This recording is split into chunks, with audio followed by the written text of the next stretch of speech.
Alright everyone, now we have to talk about the doxing of JD Vance and the banning of Ken Klippenstein, of course, off of Twitter. But first I wanted to show you something. I was going to show this in the first video. I got this hot sauce. It's called Ultimate Hot Sauce. Cold-blooded killer.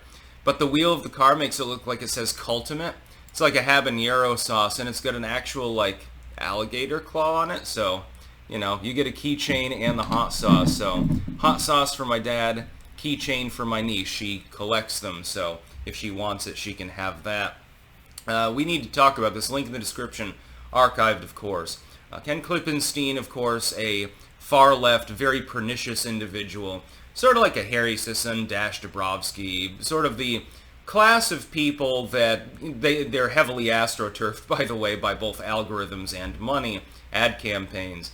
And they shitpost online, basically, but, you know, some people take them seriously for absolutely no reason.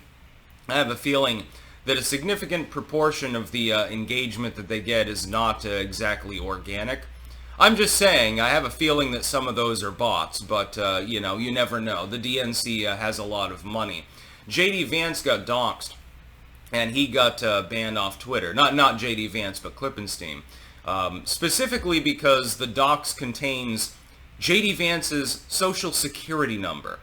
And there's some people bitching about this right now. Well, you know, how dare you, this is public information. Okay, replicating somebody's social security number or the real physical address of somebody who could potentially suffer an assassination attempt, you know, we've seen a couple of them in the election cycle, probably is bannable. I don't have a problem if you're releasing, like, random bitch bullshit about an individual, even if it's private material. You know, this person, like, for instance, otherwise we wouldn't have disclosure on, you know, certain individuals online. They've been exposed as, you know, sending weird DMs to kids or something like that. I don't have a problem with that, but putting somebody's actual physical address and definitely their social security number, I'm pretty sure that's not even legal to do. So I think Elon Musk made the right decision in this particular case. I'm no advocate of censorship. You all know that. There are certain boundaries, though. For example, it's just like my purism on the First Amendment. Doesn't extend to a heckler's veto. That's not speech at all. It's an attempt to drown speech out.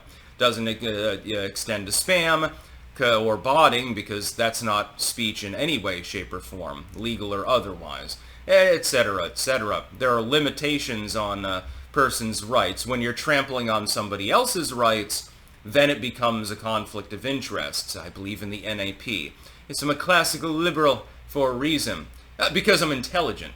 So JD Vance got effectively doxed, and he's literally a vice presidential candidate. He's the running mate of Donald Trump. Now, here's the problem. We've already seen 2 attempts on Donald Trump's life. And now his running mate has his personal info completely exposed. I would think that that's a little bit of a problem now, don't you? I think that most people would probably agree with me.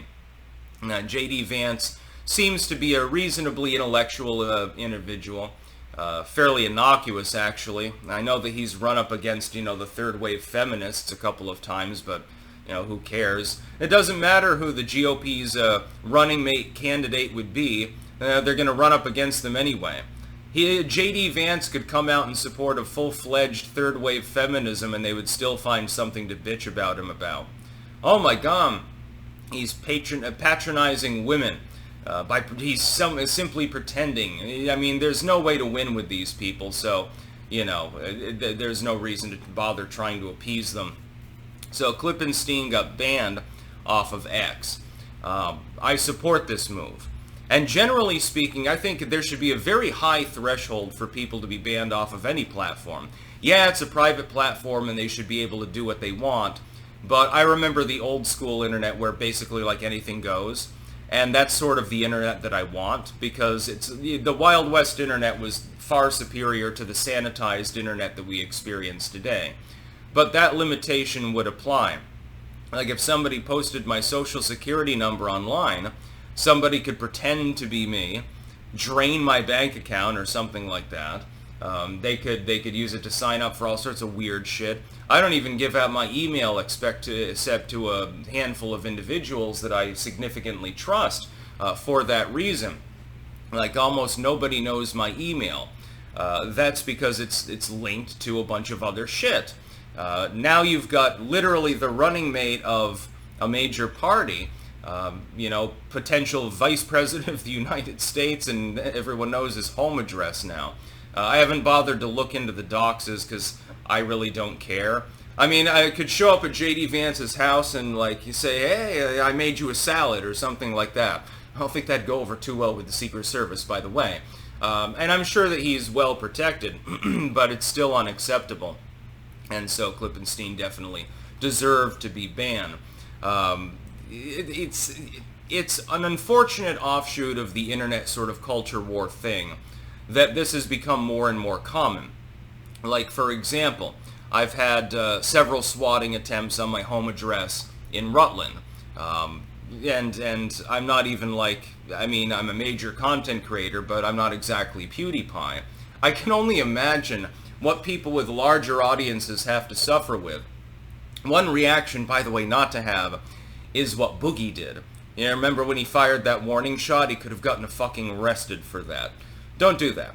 Never fire unless you absolutely have to, and certainly don't fire up in the air where the bullet may come down and hit a child in the head or smash through someone's car windshield. That's a bad idea. I'm surprised he didn't get prosecuted for it, actually. The proper response is that we need more encryption. We need better cybersecurity. That would be a good idea, because right now things are lax. Like, for instance, on my other computer, and it took me a while because Windows is a cunt these days, I manually turned off OneDrive, completely obliterated its ability to, the system won't update, the system won't download anything and without my explicit permission under administrative privileges and stuff like that. It took me hours to do so. We've actually become much more lax in our security, I think, in the technological sense. There's another news story. I'll be covering it in the live stream later. Apparently there was some sort of possibly deliberate sabotage of U.S. war vessels, actually, by a company that was helping assemble them.